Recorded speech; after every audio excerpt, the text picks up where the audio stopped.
Okay, balik tayo sa analysis natin ng BTC kasi medyo nalilito na rin ako sa mga pangyayari. Ang dami kong FOMO trades, tapos lately yung decision making ko rin is magulo talaga. Kaya try nating tingnan ulit yung market as a whole. So punta tayo muna ng monthly time frame. Okay, sa monthly time frame, ayan yung BTC. Teka, dun mo muna natin yung RSI. So every time na tumatama sa previous highs, umaakyat. Tama.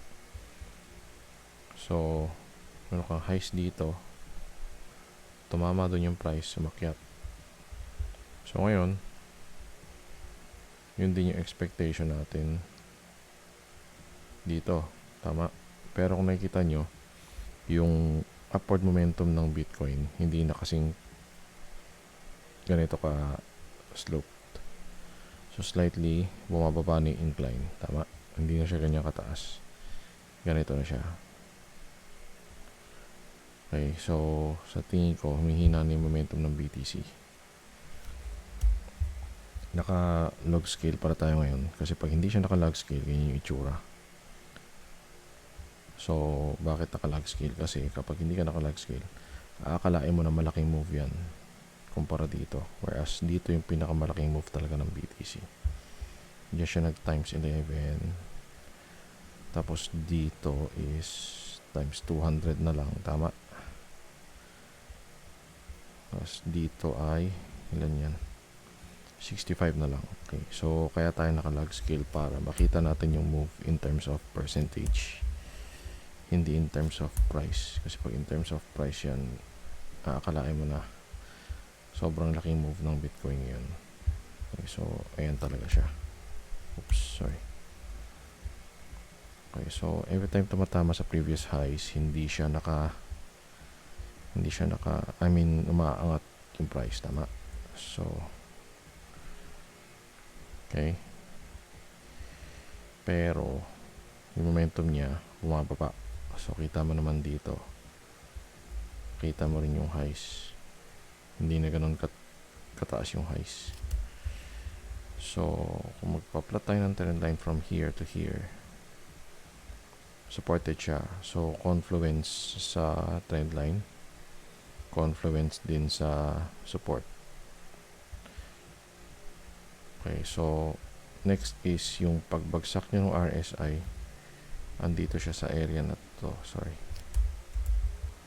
Andito siya sa area na to, yung RSI. So yung 50 kasi na level is neutral. So kung makikita nyo, every time na tumatama siya rito, hindi na siya bumababa below, hindi na siya nag-oversold pagdating sa monthly time frame. So sinasabi niya na siguro somehow buhay pa yung trend. So sa monthly time frame, nasa above 50 yung RSI. So uptrend pa rin tayo. Pero pag pababa ka na ng weekly, yun yung time na nag-oversold si BTC. The last time na nag-oversold si BTC is dito. Pero nagkaroon siya ng bullish divergence. Umakyat. Tama. So ngayon, natin yan. Okay na tayo sa time frame na monthly, diba? So delete ko na rin to.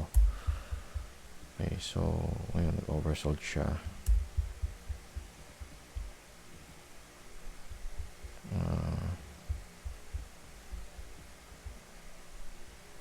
Okay, so ngayon ito yung issue.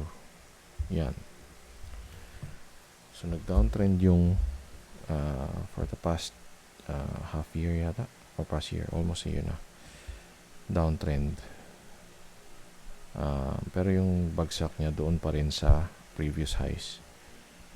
So pero nagbangga dito yung pumangga dito to.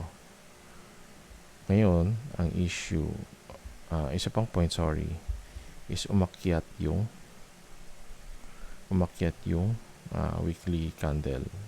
So hindi siya nag-breakdown dito sa baba. Hindi siya gumanyan. Kasi dito, kung titignan nyo, wait.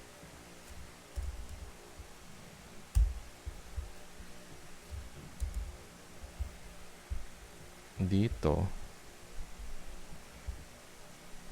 ayan o. So, meron kang highs dito, di ba?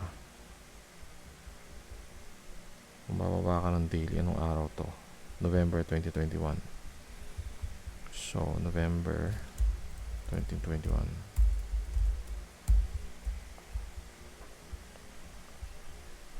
Ayan. Uptrend siya, tama? Dito, dito, tapos dito. Pero pagdating dito, yung price, anong nangyari? Bumaba dito, bumangga, hindi na ulit umakyat. Nauntog siya, saka siya bumaba ulit dito. Tama? So, tapos yung price naglanding dito sa lows na to bago bumaba ulit. So, kung titignan mo yung ano ba to? November, May 2022. Try natin kung abutin ng free plan. Free lang kasi tayo. Hindi inabot. Hindi inabot. Sorry guys. May 2022. Okay. So, titignan nyo, may resistance dito. Galing dito. Tama. So, yung price action nangyari. Bumaba dito. Makyat. Nauntog. Bumaba na hanggang doon. So, yung previous level, pag nabuuntog siya, usually bumabagsak. Tama. Unless na mag-breakout ulit paakyat. So, kung titignan mo dito, yung weekly candle mo, ayan, di ba? Ito yung previous highs, lows pala, sorry. So, support siya. Ito pala yung support. Bumaba yung price, nauntog, bumaba dito. So, not sure kung uuntog siya doon bago bumaba. Tama. Or pwede rin kasi na after nyo mauntog doon, mag-form ng build up, lumusot bago mag uptrend ulit or whatever.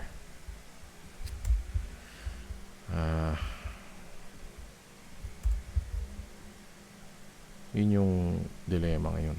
So, support na butas, bumaba. So, ngayon, key is, itong week na to dapat tumuwid yung price.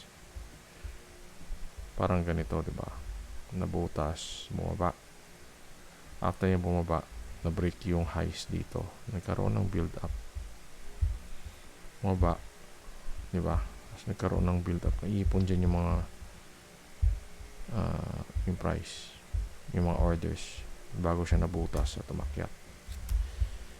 So, ito yung inaantay natin, yung ito, yung ganyan. Kung kita yan sa weekly, mas lalong kita yan sa daily. Ayan o, ganyan. Almost nga almost nag-fail, pero tumuloy siya. Bumagsak pa rin dito. So, yun yung inaantay natin, yung ganyan. Eto, may build up pa pala rito. Tsaka siya nabutas. So, after nabutas, magla-landing siya dito, tsaka siya aakyat ulit. Yan. Ang gusto ko sanang pasukin, yung ganitong klase ng malinis na trend. Oops, sorry. Yung ganitong klase ng malinis na trend, yan ang gusto kong pasukin. Yan ang gusto kong pasukin. Malinis na trend. Isang ganyan. So, magsisimula siya doon sa breakout. Which is here. Kasi andyan yung resistance, diba? Ayun, no? May build up dito. Eventually, nabutas. After nyo mabutas, ito yung trend. Yan yung gusto kong hulihin sa trading ko. Malinis na. Ayan, no? Isang malaking ganun. Tapos dito, ayan. Sorry. RSI. Tumawid sa 50, tama. Tumawid sa 50. nabutas yung level na to, saka siya umakyat ulit. Yun yung gusto kong matutunan ngayon, kung paano nagagawa yung ganyan.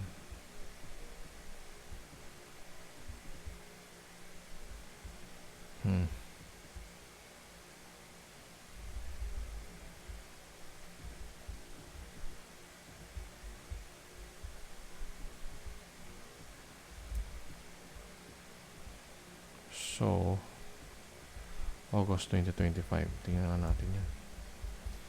August 2025. August 2025 dito. So, sa weekly, probably hindi siya magandang idea mag-trade na doon kasi nagkaroon na ng divergence sa RSI. Okay, tagalin na natin yan. Oops. Yan natin yung drawing natin. So, yun yung inaantay ko ngayon sa BTC. Kung ano ba talaga, what's up with this candle? Anong gagawin natin? Hindi ko alam kung saan siya papunta. Pero based sa previous levels, dapat aakyat siya. Based dito So nagkaroon siya ng dilemma ngayon. Hindi natin alam kung kailan tayo papasok. Ayan nag-reversal. Hindi natin masabi. Baka itong reversal na to is ito na yon. Tapos na yung galaw. So pababa na siya. Hindi natin masabi. Kasi overall, yung momentum mo below 50. So, ang maganda is yung momentum above 50. Doon siya bumubulosok ng malaki. Ayan dito. Above 50. Diba? I think pwede na mag-enter dito Yun nga lang, malapit siya sa resistance. So, probably dito yung magandang entry. After nyo mag-retest, dito yung magandang entry. Yung sa taas. Ayan. So, hindi tayo, ngayon kasi, itong area na to, oops, sorry. Ngayon kasi, itong area na to, kahawig siya nung, diba, let's say, ulitin natin okay. Sorry.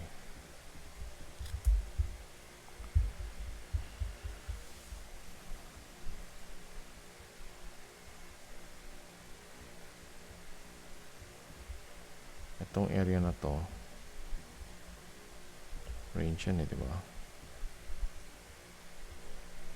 Yan. So, nag-up and down din yung price kasi range nga, range market. Hawig niya to. Yung lows, diba? Sabihin na natin dyan. Nagsi-zigzag lang dyan yung market. Ngayon, may possibility na after mauntog doon, bumagsak. Tama? So, yun yung iniiwasan ko. Gaya yan dito. Ganting range, diba? After nun, naipon dito, bumaba, boom. Bago siya nag-stabilize dito. Okay, dito sa range na to.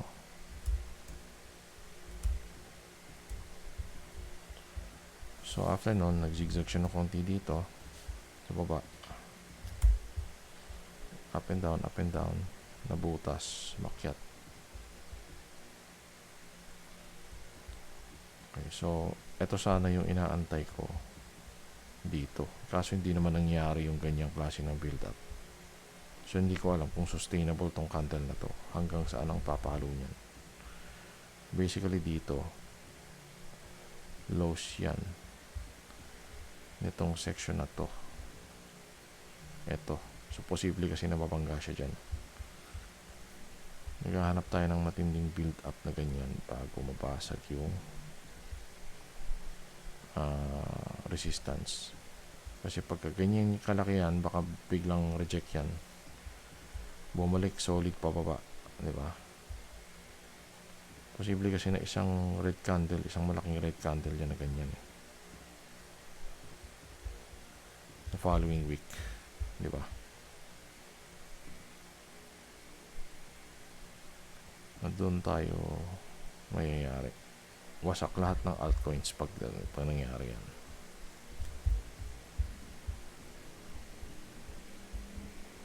See, every time na may breakout, merong ganitong klase ng consolidation.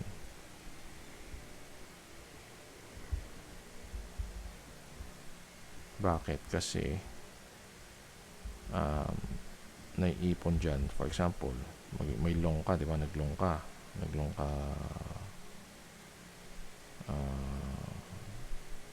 dito, or sorry, pag ganito,